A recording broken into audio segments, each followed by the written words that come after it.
Believe it or not, but there was a time where I did not like one single thing about myself. And now I love me. And I'm going to share with you what I did to fall in love with myself. And I was just talking to my client about it because she was like, Alina, you need to do a video about this because I helped her fall in love with herself. And if you're thinking, well, Alina, you don't know me, I've done nasty things in my life, we'll get to that as well.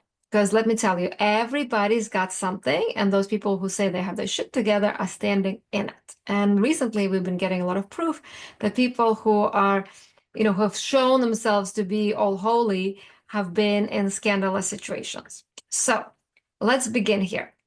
We will begin at the very, very, very beginning when you were born. And we're going to picture that we are in a hospital and you are this tiny little baby and you're looking at yourself in this maternity ward. And can you tell me, do you deserve love? Do you deserve to be loved?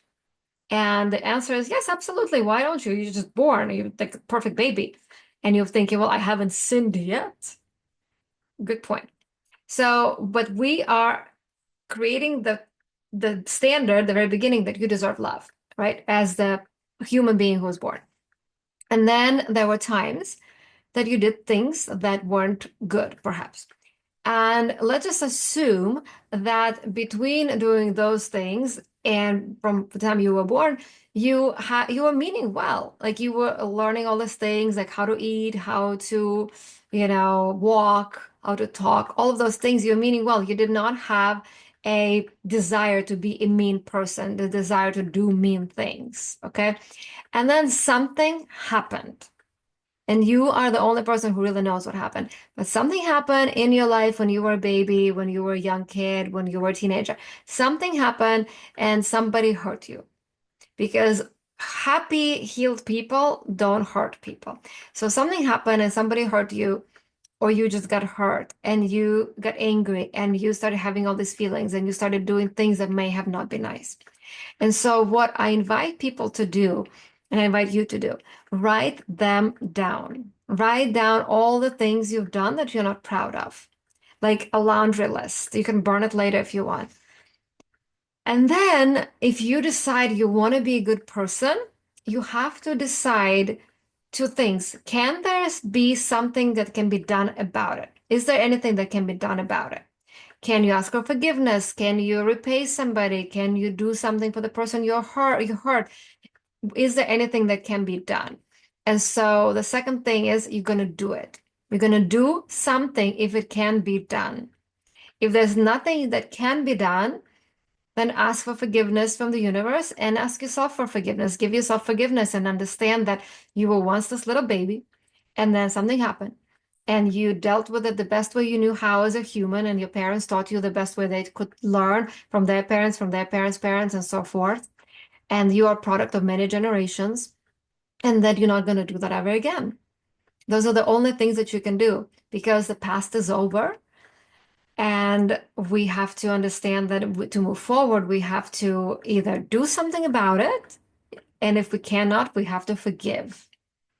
If we have to ask forgiveness, well, that falls into the place of what can you do about it? And doing whatever you can, right?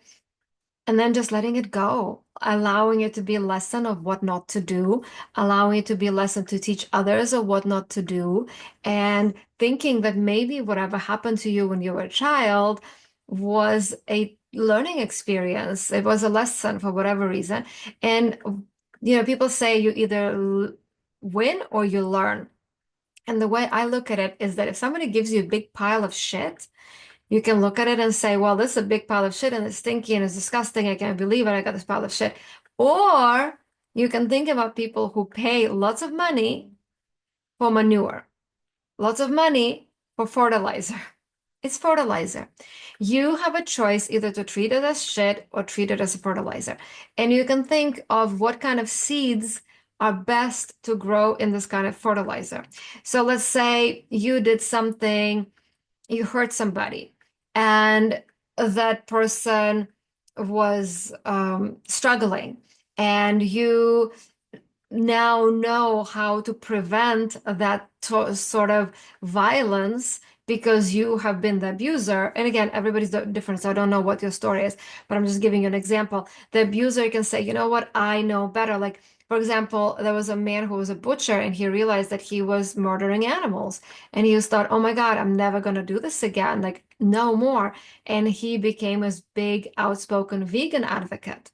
So he took the pain and he's now sharing the horrors that go into animal farming.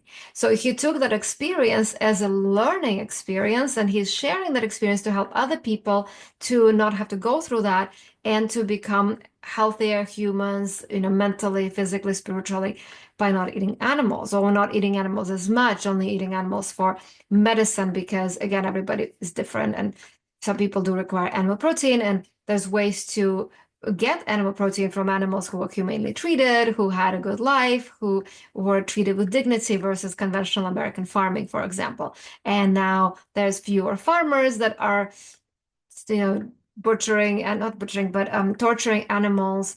And there's like dairy farms that are closing because so many people are doing plant-based cheeses and milks and sort of thing. So things can happen from an experience that was quote unquote painful, bad, or whatever you want to call it.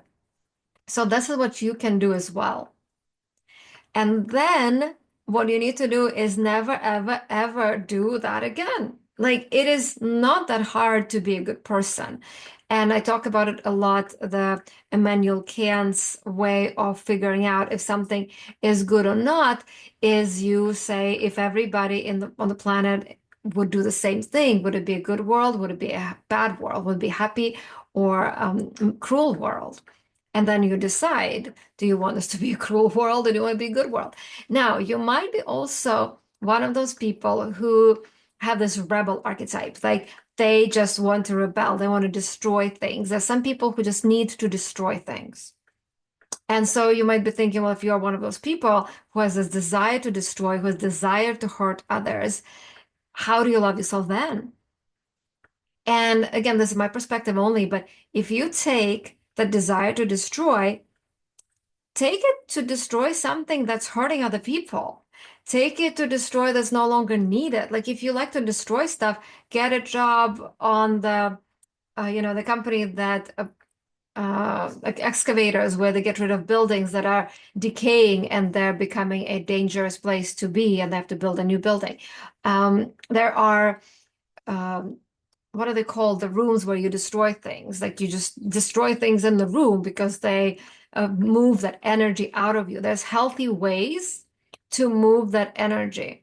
And like I thought about the show Dexter, and Dexter had this desire to kill, but so he didn't want to kill, innocent civilians, so he was going after, murderers.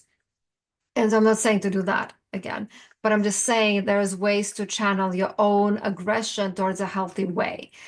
Sports, where you're competing against yourself.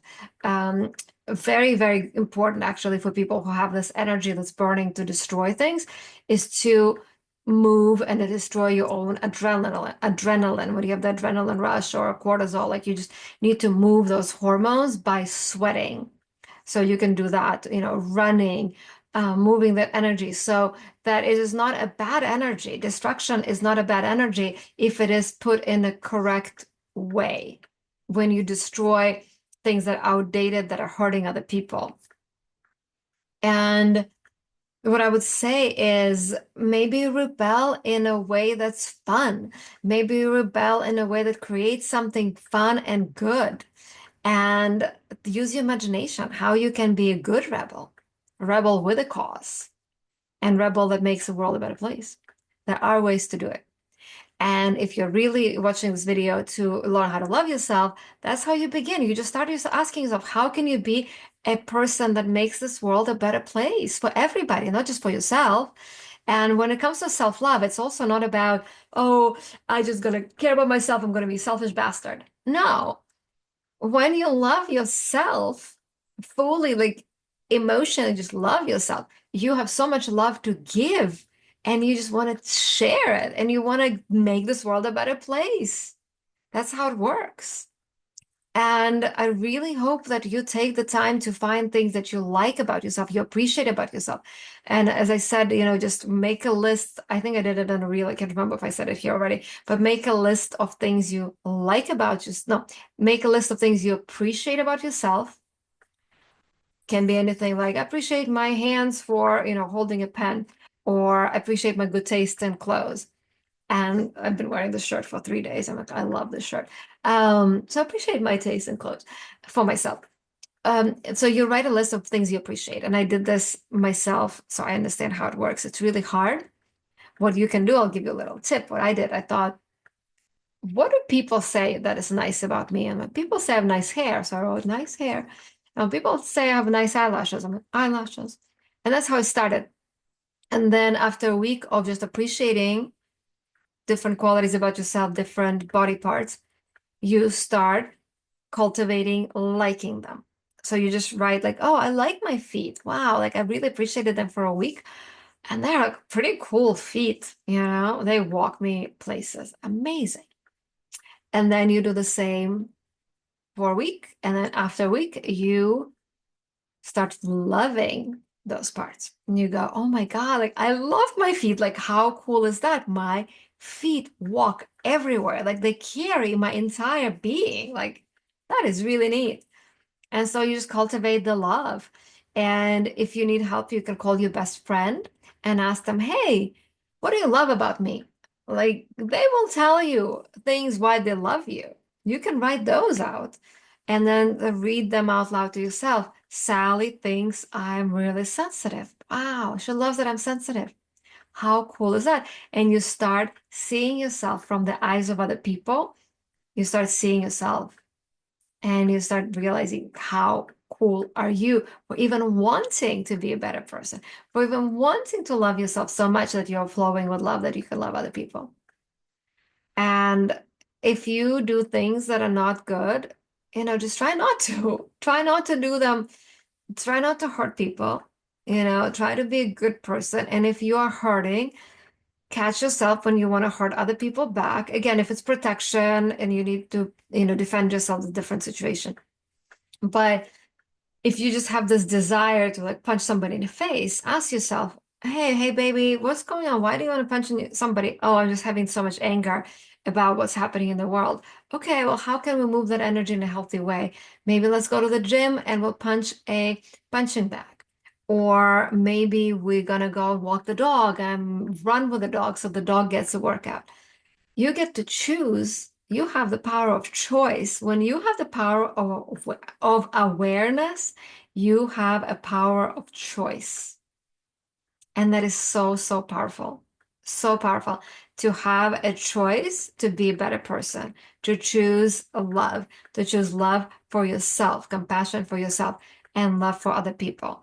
It's incredible to feel like, wow, I've made this place a better place.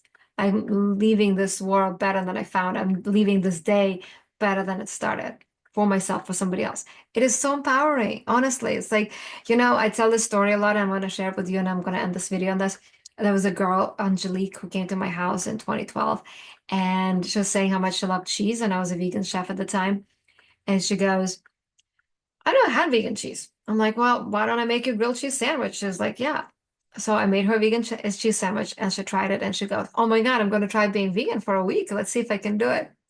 It's been 14 years. And not only is Angelique still a vegan, she's also a vegan chef and she wrote a book on vegan food and she's chefing for other people and she's teaching other people. And so I feel like that little sandwich not only changed her life, it changed so many animals' lives because so many animals weren't eaten over the course of 14 years. And so many people who Angelique is cooking for have saved animals and they saved their own health and maybe they taught other people. And like one cheese sandwich that I made. And that is love. That is self-love. I loved myself so much that I wanted to share.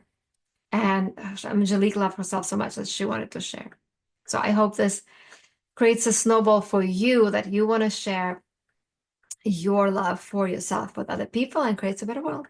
I hope this is helpful. Let me know if it is. Okay, bye.